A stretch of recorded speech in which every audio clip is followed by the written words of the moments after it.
Friend, welcome to teaching exam study. दोस्तों, आज हम बात करेंगे मुंशी प्रेमचंद की अमर रचना उपन्यास गोदान के बारे में। और ये पूरा सारांश है इसकी, कहाँ इस उपन्यास की पूरी विश्लेषण है जिसमें इम्पॉर्टेंट तथ्यों को बताई गई है। और इसके माध्यम से हम कथासार देखेंगे, इसके प्रमुख पात्रों के बारे में देखेंगे, प्रमुख वार्तालाप को देखेंगे और प्रमुख उद्धरण को देखेंगे, जो कि परीक्षा के दृष्टिकोण से काफ़ी इम्पॉर्टेंट है। अगर आप लाइब्रेरी में पढ़ रहे हैं या घर में पढ़ रहे हैं तो ऑडियो फाइल की तरह इसे सुनेंगे। इससे आप बहुत सारे चीज़ों को समझ पाएंगे। इस महत्वपूर्ण उपन्यास से संबंध में महत्वपूर्ण प्रश्न भी हम वीडियो के लास्ट में आपके लिए लाएंगे, जो कि एग्जाम के दृष्टिकोण से काफ़ी इम्पोर्टेंट है। तो सबसे पहले हम मुंशी प्रेमचंद की उपन्यास गोदान के बारे में कुछ संक्षेप में देखते हैं, इनके प्रमुख पात्रों को बारे में व्याख्या करते हैं। गोदान मुंशी प्रेमचंद के द्वारा रचित एक अमर रचना है और यह 1936 ईस्वी में लिखा गया, जिसमें मुंशी प्रेमचंद का अंतिम पूर्ण उपन्यास है।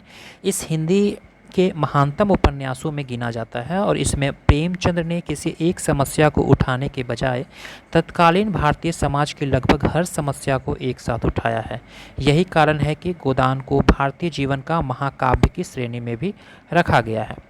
आगे बात करते हैं इसके प्रमुख ग्रामीण पात्र के बारे में। होरी, जो कि धनिया का पति है और भोला से उसकी सगाई यानी दूसरी विवाह कराने का वादा करता है। इसी बात के संदर्भ में भोला उसे 80 रुपये की गाय देता है। बेलारी गांव अवध प्रांत का निवासी, गाय की लालसा जीवन की सबसे बड़ा स्वप्न होरी का रहता है। होरी की कृषक प्रकृति झगड़े से भागती थी और एक समय होरी ने भी महाजनी की थी। फसली बुखार से पीड़ित होता 3 बीघे का काश्तकार। धनिया, होरी की पत्नी, 6 संतानें जिसमें 3 जीवित, गोबर, सोना और रूपा। 36 साल उपन्यास के आरंभ में ही जल्दी ही आक्रोशित हो जाती है और जल्दी ही पिघल भी जाती है। गोबर, होरी और धनिया का बेटा, 16 साल का सांवला लंबा इकहरा युवक, काम में रुचि नहीं, मुख पर असंतोष और विद्रोह का भाव। सोना, होरी और धनिया की बड़ी बेटी। रूपा, होरी और धनिया की छोटी बेटी। झुनिया, भोला की बेटी, बाल विधवा, ऐसा प्रेम चाहती थी जिसके लिए वह जिए मरे, जिस पर वह अपने को समर्पित कर दे। 2 बेटे थे, चुन्नू और मंगल। दाता दीन गांव में पशु चिकित्सक और आचार्य, माता दीन दाता दीन के पुत्र। दुलारी सवाइन गांव में नमक तेल तमाकू की दुकान करने वाले। गौन पात्र में मंगरू साहू थे। होरी ने बैल के लिए 60 रुपये उधार लिए थे। फिर पटेश्वरी लाल, झुंगरी सिंह, पंडित नोखेराम, नोहरी। दरोगा, होरी की गाय के मरने पर तहकीकात के लिए आता है। हीरा के घर की तलाशी लेने के बहाने होरी से रुपया चाहता है। शहरी पात्र में राय साहब, अमरपाल सिंह, सेमरी गांव अवध प्रांत के निवासी, पिछले सत्याग्रह संग्राम में काउंसिल की मेंबरी छोड़कर जेल भी गए थे। कुछ और पात्र देखते हैं। डॉक्टर बी मेहता यूनिवर्सिटी में दर्शन शास्त्र के अध्यापक थे। फ्रांस की अकादमी ने इनकी रचना को शताब्दी की सबसे उत्तम कृति माना। मिस मालती इंग्लैंड से डॉक्टरी पढ़कर आई थी, नवयुग की साक्षात प्रतिमा थी। मिर्जा खुर्शीद सूफी मुसलमान। Mister Chandraprakash Khanna bank manager और शक्कर मिल के मैनेजिंग डायरेक्टर रहे। गोविंदी देवी मिस्टर खन्ना की पत्नी। गौन पात्र में ओंकार नाथ थे, दैनिक पत्र बिजली के संपादक। मिस्टर श्याम बिहारी, तनख्वाह वकील परंतु वकालत ना चलने के कारण बीमा कंपनी के दलाल। आगे चलते हैं, हम पढ़ते हैं कथासार के बारे में, जो कि इस उपन्यास के मुख्य बिंदु हैं, जिसमें आप चीज़ों को समझ पाएंगे कि कथासार उपन्यास में किस चीज़ के बारे में व्याख्या किया गया है। उम्मीद करता हूँ अभी तक अगर आपने वीडियो पर बना हुआ है तो ज़रूर ही आप चीज़ों को बहुत अच्छी तरह से गहराई से समझेंगे, क्योंकि आजकल की प्रतियोगिता परीक्षा में चीज़ों को कॉन्सेप्चुअल पूछी जा रही है। अगर आप सतही तरह से पढ़ रहे हैं तो आपकी सिलेक्शन वहाँ पे नहीं हो पाती, आप चीज़ों को एग्ज़ाम में रिकॉल नहीं कर पाते हैं।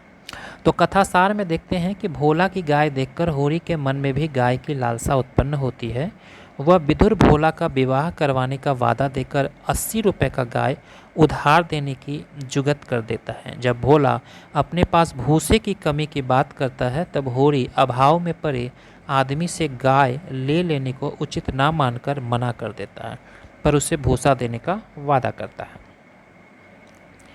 भोला के घर भूसा पहुंचाने के क्रम में गोबर की मुलाकात भोला की विधवा बेटी झुनिया से होती है, जो आगे प्रेम में परिणत होता है। गाय आने पर गांव वाले देखने आते हैं। होरी की खुशकिस्मत की तारीफ भी करते हैं, यह सोचकर कि अलगोजे में दबाकर रखे गए पैसों से होरी ने गाय खरीदी।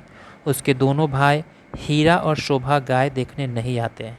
इससे होरी को बड़ा दुख होता है। राय साहब के घर पर दशहरे के उत्सव में धनुष यज्ञ नाटक में होरी जनक के माली का अभिनय करती है। वहाँ राय साहब मेहता, ओंकार नाथ, मालती आदि के बीच जमींदारी, विवाह, सिद्धांत एवं अन्य मसलों पर भी बहस होती है। यहाँ मिस मालती एक शर्त लिए अपनी बातों में ओंकार नाथ को भुलावे में डालकर शराब पिलवा देती है और 1000 रुपये इनाम ले लेती है। पठान के वेश में डॉक्टर मेहता आकर रुपये मांगते हैं और धमकी देते हैं कि रुपये ना मिले तो वो गोली चला देंगे। अंत में होरी वहां प्रवेश करके पठान को गिराकर उसकी मूछें उखाड़ लेता है। अगले दिन शिकार पर जाते हैं। 3 टोलियां बनती है, मेहता और मालती। मालती मेहता के प्रति आकर्षित है, पर मेहता को इस और कोई आकर्षण नहीं है। राय साहब और खन्ना, तंखा और मिर्जा खुर्शीद। खरीफ की बुआई से पहले नौकेराम कहलवाता है कि बाकी लगान ना चुकाने वाले खेत में हल नहीं जोत सकेंगे। होरी लगान के लिए साहूकार झिंगुरी सिंह को गाय बेचने की तैयार होता है। उसी रात हीरा द्वारा बेच दिए जाने से गाय की मृत्यु हो जाती है। हीरा घर से भाग जाता है और होरी हीरा की पत्नी पुनिया का भी खेत संभालता है। एक रात 5 महीने का गर्भ लेकर झुनिया होरी के घर आ जाती है। गोबर उसे घर चलने को कहकर लखनऊ भाग जाता है। झुनिया के एक लड़का होती है। गांव के पश्चात होरी पर डांट लगाती है और धनिया पंचायत पर बहुत क्रोध होती है। होरी झिंगुरी सिंह के पास मकान रेहन रखकर डार चुकाता है। गोबर लखनऊ में मिर्जा खुर्शीद के यहाँ नौकरी पर लग जाता है। इधर दौड़ में सारा अनाज देने के बाद होरी के पास कुछ नहीं बचता। पुनिया उसकी सहायता करती है। भोला झुनिया और गोबर के प्रकरण से आहत हो होरी से गाय के रुपये मांगते हैं। ना दे पाने पर उसके बैल खोलकर ले जाते हैं। आगे है कि मालती राजनीतिक और सामाजिक कार्यों में व्यस्त रहने लगी। उसके प्रयत्न से मेहता विमेंस लीग में भीषण भाषण देने के दौरान महिलाओं को समान अधिकार की मांग छोड़कर त्याग, दया, क्षमा, अपनेपन का सुझाव देता है, जो गृहस्थ जीवन के लिए निहायत जरूरी है। अगली बुआई के समय होरी के पास बैल नहीं होते। उसका फायदा उठाकर दातादीन होरी से साझे में बुआई करने का प्रस्ताव देकर होरी को मजदूर के स्तर तक ले जाता है। उधर गोबर नौकरी छोड़ खोंचा लगाने लगता है, जिसमें उसकी आमदनी होती है और वह एक दिन गांव में पहुंचता है। गांव में वह महाजनों की बड़ी बेइज्जती करता है और होली के अवसर पर गांव के मुखिया लोगों की नकल करके अभिनय करता है।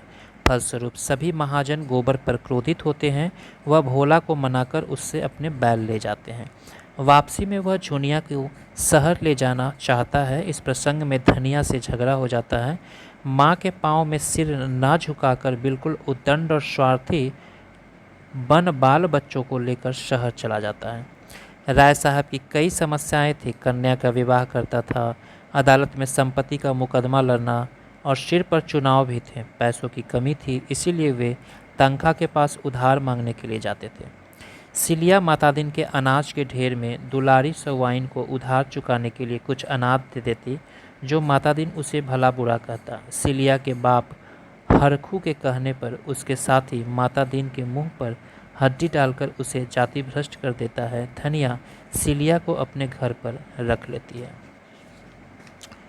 उपन्यास के आगे बिंदु में देखते हैं कि सोना के विवाह के लिए पैसों की जरूरत थी।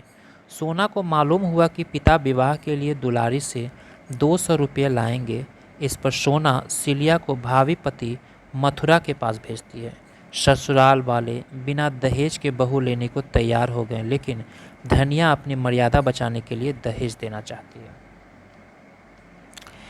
भोला एक जवान विधवा नोहरी से विवाह करता है। नोहरी की बहुओं से नहीं पटती, जिस वजह से भोला का पुत्र कामता भोला को घर से निकाल देता। नोखेराम नोहरी की लालसा से भोला को नौकर रख लेता है। लाला पटेश्वरी साहूकार मंगरू शाह को भड़काकर होरी की ईख नीलाम करवा देता है। उगाही की उम्मीद ना होने से दुलारी होरी को शादी के लिए 200 रुपये नहीं देती है और इस संकट में नोहरी होरी को रुपये देकर उबारती है। गोबर के शहर वापस लौटने पर उसे पता लगता है कि उसके खोंचे की जगह दूसरा आदमी बैठने लगा है। कारोबार में घाटा होता तो वह मिल में नौकरी कर लेता। गोबर का बेटा मर जाता है। झुनिया फिर से गर्भवती हो जाती है। गोबर नशा करने लगता है। झुनिया को पीटता है, गालियाँ देता है। चूहिया की सहायता से झुनिया एक बेटे को जन्म देती है। मिल में झगड़ा हो जाने से गोबर घायल हो जाता है। गोबर की सेवा करने के दौरान पति पत्नी में फिर संबंध स्वाभाविक हो जाता है। मिल में आग लग जाने से खन्ना की स्थिति खराब हो जाती है। खन्ना गोविंदी की मनमुटाव मिट जाता है। मेहता के प्रति होकर मालती सेवा व्रत में लगी रहती है। एक दिन मेहता और मालती होरी के गांव में पहुंचकर लोगों से मिलते हैं। राय साहब की लड़की की शादी हो जाती है। मुकदमे और चुनाव में भी जीत हासिल होती है। वह लीग होम मेंबर भी बन जाती है। मालती देखती है कि दूसरों की सेवा करने के कारण ज़्यादा वेतन होने के बावजूद भी मेहता पर कर्ज है। कुर्की भी आ गई है। मालती मेहता को अपने घर लाती है। मालती गोबर को माली रख लेती है। उसके बेटे की चिकित्सा और सेवा भी करती है। मालती मेहता से विवाह करना अस्वीकार करके मित्र बनकर रहना पसंद करती है। होरी की आर्थिक दशा दिनों दिन गिरती जाती है। 3 साल तक लगान ना चुकाने से नोखेराम बेदखली का दावा करता है। माता दीन के सुझाव पर होरी रूपा की शादी अधेर राम सेवक महतो से करके बदले में कुछ रुपये ले लेता है और बेदखली से बच जाता है। गोबर शादी के बाद झुनिया व बच्चे को गांव में छोड़कर लखनऊ चला जाता है। होरी पोते मंगल के लिए गाय लेना चाहता था, इसलिए वह कंकर खोदने की मजदूरी करता है। एक दिन हीरा अचानक आ जाता है और होरी से माफ़ी मांगता है। होरी खुश हो जाता है। होरी कंकर खोदते समय दोपहर की छुट्टी के समय लेट जाता है। उसको उल्टी होती है, उसे लू लग जाती है।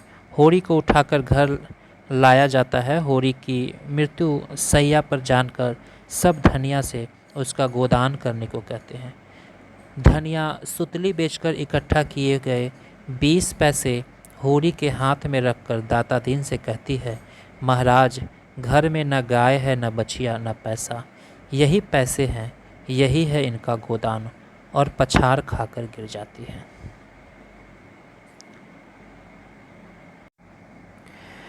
आगे हम पढ़ते हैं और इसके प्रमुख उद्धरण को, जो कि इस उपन्यास को और भी रोचक बनाती है। और इस उद्धरण के माध्यम से हम वार्तालाप को देखेंगे, जो कि उपन्यास के मुख्य बिंदु में अपनी एक महत्वपूर्ण भूमिका रखती है। धनी कौन होता है, इसका कोई विचार नहीं करता। वह जो अपने कौशल से दूसरों को बेवकूफ़ बना सकता है। गोविंदी और मेहता के बीच में संवाद होता है।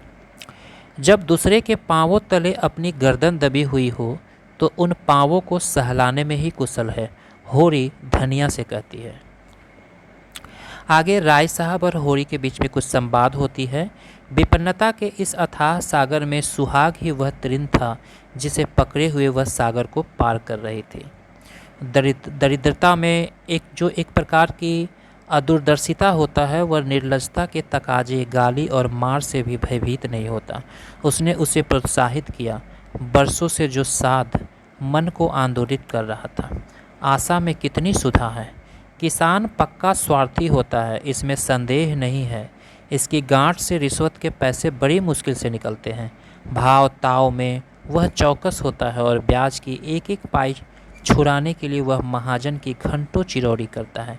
जब तक पक्का विश्वास ना हो जाए वह किसी को फुसलाने में नहीं आता। संकट की चीज़ लेना पाप है, यह बात जन्म जन्मांतरों से उसकी आत्मा का अंश बन गई थी। सेमरी और बेलारी दोनों अवध प्रांत के गांव हैं। होरी बेलारी में रहता है और राय साहब अमरपाल सिंह सेमरी में। संपत्ति और सहृदयता में बैर हैं। हम भी दान देते हैं, धर्म करते हैं, लेकिन जानते हो क्यों? केवल अपने बराबर वालों को नीचा दिखाने के लिए। जब कोई किसी वैश्या के हाथों उल्लू बन जाए तो अपने असामियों के हाथों पिट जाए तो उसके और सभी भाई उस पर हंसेंगे, बगले बजाएंगे, मानो सारे संसार की संपदा मिल गई हो। और मिलेंगे तो इतने प्रेम से जैसे हमारे पसीने की जगह खून बहाने को तैयार है। राय साहब होरी से कहते हैं कि मेरे दुख को दुख समझने वाला कोई नहीं है। उनकी नज़रों में मुझे दुखी होने का कोई अधिकार ही नहीं है। मैं अगर होता हूँ तो दुख की हंसी उड़ाता। मैं अगर बीमार होता हूँ तो मुझे सुख होता है। मैं अगर अपना ब्याह करके घर में कलह नहीं बढ़ाता तो यह मेरी नीच स्वार्थ पड़ता है। अगर ब्याह कर लूँ तो यह विलासांधता होगी। अगर शराब नहीं पीता तो मेरी कंजूसी है। शराब पीने लगूँ तो यह मेरे प्रजा का रक्त होगा। आगे, हमारी गर्दन दूसरों के पैरों के नीचे दबी हुई है, अकड़कर निबाह नहीं हो सकता, होरी गोबर से कहती है। तो फिर अपना इलाका हमें क्यों नहीं दे देते? हम अपने खेत, बैल, हल, कुदाल सब उन्हें देने को तैयार हैं। यह सब धूर्तता है, निरी मोटमर्दी। जिसे दुख होता है वह दर्जनों मोटरें नहीं रखता, महलों में नहीं रहता, हलवा पूरी नहीं खाता, गोबर होरी से कहती है। आगे फिर संवाद होती है गोबर होरी का संवाद में। भगवान ने तो सबको बराबर ही बनाया है। यह बात नहीं है बेटा, छोटे बड़े भगवान के घर से बनकर आते हैं। संपत्ति बड़ी तपस्या से मिलती है। उन्होंने पूर्व जन्म में जैसे कर्म किए हैं उनका आनंद भोग रहा है। हमने कुछ नहीं संचा तो भोगे क्या? बांस काटने वाला चौधरी, औरत को भगवान सब कुछ दे, रूप ना दे, नहीं वह काबू में नहीं रहती। आगे फिर कुछ संवाद देखते हैं। झुनिया और गोबर से होती है कि भिक्षुक जब तक 10 द्वार ना जाए उसका पेट कैसे भरेगा। मैं ऐसे भिक्षुकों को मुंह नहीं लगती, ऐसे तो गली गली मिलते हैं। फिर भिक्षुक देता क्या है? आशीष। आशीषों से तो किसी का पेट नहीं भरता। आगे झुनिया और गोबर में संवाद होता है कि जान देने का अर्थ है साथ रहकर निवाह करना। एक बार हाथ पकड़कर उम्र भर निवाह करते रहना, चाहे दुनिया कुछ कहे, चाहे माँ बाप, भाई बंद, घर द्वार सब कुछ छोड़ना पड़े। आगे झुनिया गोबर से कहती है कि बड़े आदमियों की बातें कौन चलाए, वह जो कुछ करे सब ठीक है, उन्हें तो बिरादरी और पंचायत का भी डर नहीं है। झुनिया गोबर में संवाद होती है कि बहुत करके तो मर्द ही औरतों को बिगाड़ते हैं। जब मर्द इधर उधर ताक झांक करेगा तो औरत भी आंख लड़ाएगी। मर्द दूसरी औरतों के पीछे दौड़ेगा तो औरत भी जरूर मर्दों के पीछे दौड़ेगी। मर्द का हरजाईपन औरत को भी उतना ही बुरा लगता है जितना औरत का मर्द से। मिस्टर मेहता कहता है कि मैं इस सिद्धांत का समर्थक हूँ कि संसार में छोटे बड़े हमेशा रहेंगे और उन्हें हमेशा रहना चाहिए। इसे मिटाने की चेष्टा करना मानव जाति के सर्वनाश का कारण होता है। मिस्टर मेहता, आश्चर्य अज्ञान का दूसरा नाम है।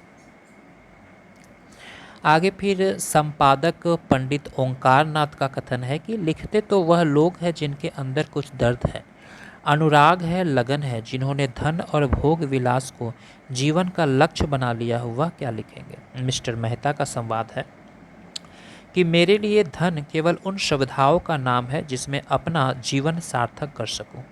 धन मेरे लिए बढ़ने और फलने फूलने वाली चीज़ नहीं, केवल साधन है। मिस्टर मेहता का संवाद है, मुक्त भोग आत्मा के विकास में बाधक नहीं होता। विवाह तो आत्मा को और जीवन के पिंजरे में बंद कर देता है। मिस्टर मेहता, विवाह को मैं सामाजिक समझौता समझता हूँ और उसे तोड़ने का अधिकार ना पुरुष को है और ना स्त्री को। समझौता करने के पहले आप स्वाधीन हैं, समझौता हो जाने के बाद अपने हाथ कट जाते हैं। मालती और मेहता के बीच में संवाद होती है, आप श्रेष्ठ किसे समझते हैं, विवाहित जीवन को, अविवाहित जीवन को? समाज की सृष्टि से विवाहित जीवन को, व्यक्ति की दृष्टि से अविवाहित जीवन को। राय साहब का कथन है कि मैं उस आदमी को आदमी नहीं समझता जो देश और समाज की भलाई के लिए उद्योग ना करे और बलिदान ना करे। मुझे क्या अच्छा लगता है कि निर्जीव किसानों का रक्त चूसूं और अपने परिवार वालों की वासनाओं की तृप्ति के साधन जुटाऊं। धनिया, घर में तलाशी होने से इसकी इज्जत जाती है। अपनी मेहरिया को सारे गांव के सामने लतियाने से इसकी इज्जत नहीं जाती। धनिया, ये हत्यारे गांव के मुखिया हैं, गरीबों का खून चूसते हैं। सूद ब्याज, टेढ़ी सवई, नज़र नजराना, घूस घास जैसे भी हो, गरीब को लूटो, उस पर सुराज चाहिए। जेल जाने से सुराज न मिलेगा, सुराज मिलेगा धर्म से, न्याय से। धनिया और दाता दिन के बीच संवाद होती है कि इसको कुल प्रतिष्ठा इतनी प्यारी नहीं है कि महाराज की उसके पीछे एक जीव की हत्या कर डाले। ब्याहता ने सही पर उसकी बाह तो पकड़ी है, मेरे बेटे ने किस मुंह से निकाल देती। वही काम बड़े बड़े करते हैं, मुदा उसमें कोई नहीं बोलता, उन्हें कलंक ही नहीं लगता। धनिया, पंचों गरीब को सताकर सुख ना पाओगे, इतना समझ लेना, हम तो मिट जाएंगे। कौन जाने इस गांव में रहे या ना रहे, लेकिन मेरा शराप तुमको भी जरूर से जरूर लगेगा। धनिया का संवाद है कि हमें नहीं रहना है बिरादरी में, बिरादरी में रहकर हमारी मुकुत ना हो जाएगी। अब भी अपने पसीने की कमाई खाते हैं, तब भी अपने पसीने की कमाई खाएंगे। मेहता का भाषण का कुछ अंश है कि आपके पास दान देने के लिए दया है, श्रद्धा है, त्याग है। पुरुष के पास दान देने के लिए क्या है? वह देवता नहीं, लेवता है। वह अधिकार के लिए हिंसा करता है, संग्राम करता है, कलह भी करता है। राय साहब, पुरानी बात भी आत्मबल के साथ कही जाती है तो नई हो जाती है। आगे मेहता का कुछ और अंश देखते हैं, मेहता के भाषण का, कि वोट नए युग का माया जाल है, मरीचिका है, कलंक है, धोखा है। उसके चक्कर में पड़कर आप ना इधर की होंगी ना उधर की। कौन कहता है कि आपका क्षेत्र संकुचित है और उसमें आपको अभिव्यक्ति का अवकाश नहीं मिलता? हम सभी पहले मनुष्य हैं, पीछे और कुछ। हमारा जीवन हमारा घर है, हमारी सृष्टि होता है, वही हमारा पालन होता है, वही जीवन के सारे व्यापार होते हैं। अगर वह क्षेत्र परिमित है तो अपरिमित कौन सा क्षेत्र है? क्या वह संघर्ष जहाँ संगठित अपहरण है? जिस कारखाने में मनुष्य और उसका भाग्य बनता है, उसे छोड़कर आप उन कारखानों में जाना चाहते हैं जहाँ मनुष्य पीसा जाता है, यहाँ उसका रक्त निकाला जाता है। राय साहब संपादक ओंकारनाथ से कहता है कि यह समाचार पत्रों का युग है, सरकार तक उनसे डरती है। मेरी हस्ती क्या है, आप जिसे चाहे बना दें। माता दिन, हमारा धर्म है हमारा भोजन, भोजन पवित्र रहे, फिर हमारे धर्म पर कोई आँच नहीं आ सकती है। रोटियां ढाल बनकर अधर्म में हमारी रक्षा करती हैं। धनिया होरी से कहती है कि कहाँ है इस गांव में मजूरी, और कौन मुँह लेकर मजूरी करोगे, महतो नहीं कहलाते। होरी धनिया से, मजूरी करना कोई पाप नहीं है, मजूर बन जाए तो किसान जाता है, किसान बिगड़ जाए तो मजूर हो जाता है। गोविंदी, यह महाशय इसलिए तो इतना मिजाज करते हैं कि वह मेरा पालन करते हैं, मैं अब खुद अपना पालन करूंगी। आगे गोबर झिंगुरी से कहता है कि यह ऊपरी आमदनी की चाट आदमी को खराब कर देता है। ठाकुर, लेकिन हम लोगों की आदत कुछ ऐसी बिगड़ गई कि जब तक बेईमानी ना करे पेट ही नहीं भरता। गोबर होरी से कहता है कि रुपये हो तो हुक्का पानी का काम है, न जात बिरादरी का दुनिया पैसे की, हुक्का पानी कोई नहीं पूछता। गोबर दाता दिन से कहता है कि गर्मी उन्हें होती है जो 1 के 10 लेते हैं, हम तो मजूर हैं, हमारी गर्मी पसीने के रास्ते बह जाती है। मुझे याद है तुमने बैल के लिए 30 रुपये दिए थे, उसके 100 हुए और अब 100 के 200 हो गए। इसी तरह तुम लोगों ने किसानों को लूट लूट कर मजूर बना डाला और आप उसकी ज़मीन के मालिक बन बैठे हैं। 30 के 200। गोबर धनिया से कहता है कि पालने में तुम्हारा क्या लगा है? जब तक बच्चा था दूध पिला दिया, फिर लावारिस की तरह छोड़ दिया। जो सबने खाया वही मैंने खाया। मेहता खन्ना से, आज संसार का शासन सूत्र बैंकरों के हाथ में है, सरकार उनके हाथ का एक खिलौना है।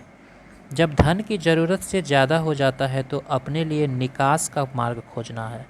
यूँ ना निकल पाएगा तो जुए में जाएगा, घुड़दौड़ में जाएगा, ईंट पत्थर में जाएगा या अय्यासी में जाएगा। आगे कुछ और प्रमुख उद्धरण और संवाद देखते हैं जो कि उपन्यास को और भी रोचक बनाती है। जैसे मेहता मालती से कहते हैं कि प्रेम सीधी सादी गौ नहीं, खूंखार शेर है जो अपने शिकार पर किसी की आंख भी नहीं पड़ने देता। मालती मेहता से, अगर प्रेम खूंखार शेर है तो मैं उससे दूर ही रहूँगी। मैंने तो उसे गाय की समझ रखा था। मैं प्रेम को संदेह से ऊपर समझती हूँ। वह देह की वस्तु नहीं है, आत्मा की वस्तु है। संदेह का वहाँ जरा भी स्थान नहीं है और हिंसा तो संदेह का ही परिणाम है। वह संपूर्ण आत्मसमर्पण है। उसके मंदिर में तुम परीक्षक बनकर नहीं, उपासक बनकर ही वरदान पा सकते हो। मिर्जा खुर्शेद से, हर एक कौम में एक ऐसी चीज़ होती है जिसे उसकी आत्मा कह सकता है। असमस्त सतीव हिंदुस्तानी तहजीब की आत्मा है। मालती मेहता से संवाद होती है कि मैं नहीं समझती कि तुम किस तर्क से इस दान प्रथा का समर्थन कर सकते हो। मनुष्य जाति को इस प्रथा ने जितना आलसी और मुक्तखोर बनाया है, उसके आत्मगौरव पर जैसा आघात किया है उतना अन्याय ने भी किया होगा। बल्कि मेरे ख्याल में अन्याय ने मनुष्य जाति में विद्रोह की भावना उत्पन्न करके समाज का बड़ा उपकार किया। होरी, यही मर्द का धर्म है, जिसको बाँह पकड़ो उसे छोड़ना। राम सेवक का कथन है कि संसार में गौ बनने से काम नहीं चलता। जितना दबो उतना ही लोग दबाते हैं। थाना, पुलिस, कचहरी, अदालत सब हैं हमारी रक्षा के लिए, लेकिन रक्षा कोई नहीं करता। चारों तरफ लूट है। जो गरीब है, बेकस है, उसकी गर्दन काटने के लिए सभी तैयार रहते हैं। भगवान ना करे कोई बेईमान करे, यह बड़ा पाप है। लेकिन अपने हक और न्याय के लिए ना लड़ना उससे भी बड़ा पाप है। गोबर होरी से, जिसे पेट को रोटी मयस्सर नहीं, उसके लिए मर्जाद और इज्जत सब ढोंग है। औरों की तरह तुमने दूसरों को गला दबाया होता तो उसकी जमा मारी होती, तो तुम भी भले आदमी होते। तुमने कभी नीति को नहीं छोड़ा, यह उसी का दंड है। तुम्हारा जगह मैं होता तो जेहल में होता, यही फांसी पर गया होता। तो ये इम्पॉर्टेंट उपन्यास के उद्धरण थे जो कि उपन्यास को और भी रोचक बनाती है।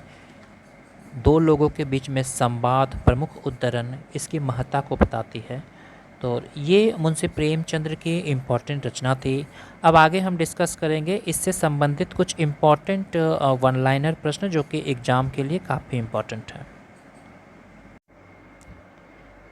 आइए अब देखते हैं 50 कुछ ऐसे इम्पॉर्टेंट वन लाइनर जो कि एग्ज़ाम में रिपीटेड टाइम पूछी जाती है, आने वाली परीक्षा के लिए आपके लिए काफ़ी उपयोगी साबित हो सकती है। तो गोदान के लेखक कौन है? तो गोदान के लेखक मुंशी प्रेमचंद हैं।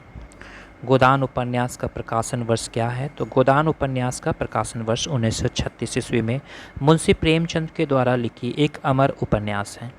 गोदान उपन्यास का मुख्य पात्र कौन है? तो गोदान उपन्यास का मुख्य पात्र होरी है। होरी की पत्नी का नाम क्या है? तो होरी की पत्नी का नाम धनिया है। होरी किस वर्ग का प्रतिनिधित्व करता है? तो होरी किसान वर्ग का प्रतिनिधित्व करता है। गोदान उपन्यास का मुख्य विषय क्या है? किसान जीवन की समस्या। होरी के पुत्र का नाम क्या है? तो होरी के पुत्र का नाम गोबर है। गोबर किससे प्रेम करता है? तो गोबर झुनिया से प्रेम करता है। झुनिया किसकी बेटी थी? तो झुनिया भोला की बेटी थी। धनिया का स्वभाव कैसा था? धनिया का स्वभाव साहसी और स्पष्टवादी था। होरी का सपना क्या था? होरी का सपना था एक गाय को खरीदना। गोदान में ग्रामीण जीवन का चित्रण किस रूप में हुआ है? तो गोदान में ग्रामीण जीवन का चित्रण यथार्थवादी चित्रण हुआ है। गोदान उपन्यास किस भाषा में लिखा गया है? तो गोदान उपन्यास हिंदी भाषा में लिखा गया है। गोदान में शोषण का मुख्य कारण क्या बताया गया था? तो सामाजिक व्यवस्था जो है गोदान में शोषण का मुख्य रूप बताया गया। गोबर गांव छोड़कर कहाँ चला जाता है? तो गोबर गांव छोड़कर शहर चला जाता है। होरी ने गाय किससे खरीदी थी? तो होरी ने गाय भोला से खरीदी थी। होरी के भाई का नाम क्या था? तो होरी के भाई का नाम हीरा था। हीरा ने गाय क्यों मार दिया? ईर्ष्या के कारण। गोदान उपन्यास में किस समस्या की सबसे अधिक वर्णन है? तो गरीबी की समस्या का अधिक वर्णन है। धनिया ने झुनिया को क्या दिया था? तो आश्रय दिया था। गोदान में शहर के जीवन का प्रतिनिधित्व कौन करता है? तो मालती और मेहता जो हैं वो शहर का प्रतिनिधित्व करता है। मालती कौन थी? तो मालती एक डॉक्टर थी। मेहता का चरित्र किसका प्रतीक है? तो ये आदर्शवाद का प्रतीक है। गोदान में राय साहब किस वर्ग की प्रतिनिधित्व करते हैं? तो जमींदार वर्ग के। होरी की मृत्यु कैसे होती है? तो बीमारी की वजह से और गरीबी की वजह से। होरी मरते समय क्या इच्छा रखता है? तो गोदान करने की। धनिया ने गोदान के लिए कितने पैसे दिए थे? तो 20 आने। गोदान उपन्यास का अंत कैसा है? तो करुण ऊपर है।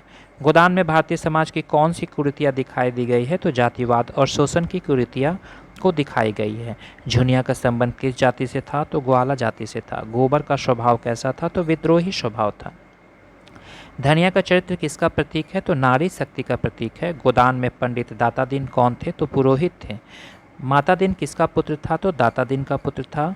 सिलिया कौन थी? तो दलित युवती थी। माता दीन और सिलिया का संबंध किस बात को दर्शाता है?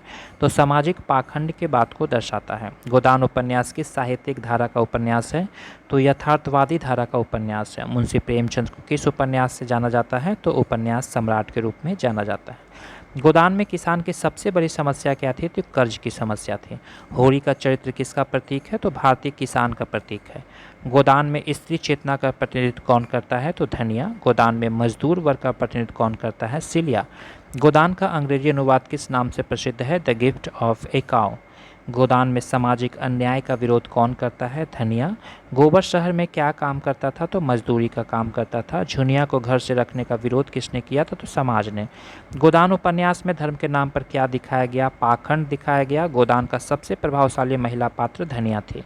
गोदान उपन्यास हिंदी साहित्य की किस विधा को संबंधित है? तो उपन्यास से। मुंशी प्रेमचंद ने गोदान के माध्यम से किस वर्ग की पीड़ा को दिखाया है? तो किसान वर्ग की पीड़ा को दिखाया है। तो ये कुछ 50 इंपॉर्टेंट प्रश्न थे गोदान उपन्यास से रिलेटेड। वीडियो और कथासार अगर आपको पसंद आया होगा तो चैनल को एक लाइक ज़रूर करें। वीडियो देखने के लिए धन्यवाद।